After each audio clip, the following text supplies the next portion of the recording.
12th का जो accountancy है, जिसमें दूसरा चैप्टर है साझेदारी फर्म का लेखांकन।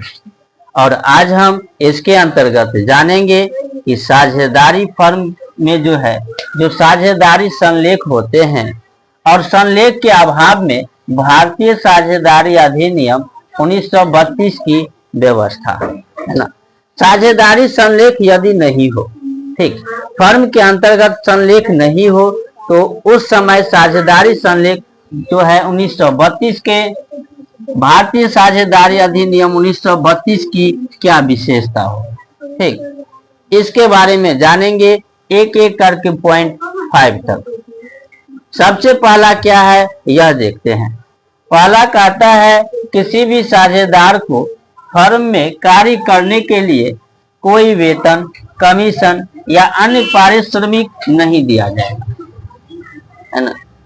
साझेदार में यदि उल्लेख नहीं है, संलेख नहीं है, तो उसके अभाव में कोई भी साझेदार हो, उसको जो है फर्म में कार्य करने के लिए कमीशन नहीं दिया जाएगा, ना ही वेतन दिया जाएगा और ना ही कोई और पारिश्रमिक दिया जाएगा, है ना, जब साझेदारी संलेख के अभाव हो।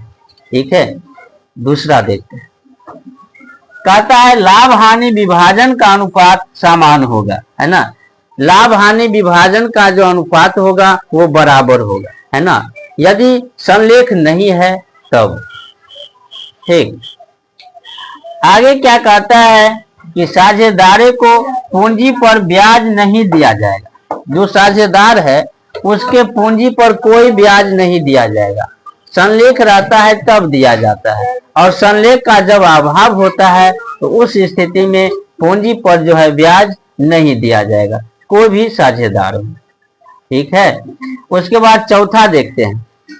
चौथा क्या कहता है कि साझेदारी द्वारा दिए गए ऋण पर 6% वार्षिक की दर ब्याज दिया जाएगा।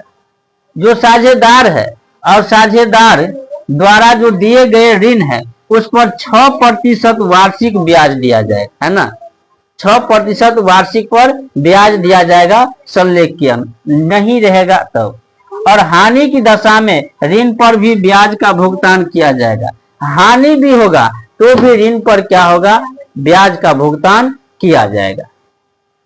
अगला देखिए, अगला क्या कहता है, साझेदार द्वारा किए गए आहरण पर ब्याज नहीं लगेगा।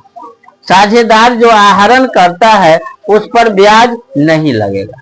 ठीक, तो यह थे साझेदारी संलेख के अभाव में भारतीय साझेदारी नियम 1932 की व्यवस्था। ठीक, Can anybody out there hear me?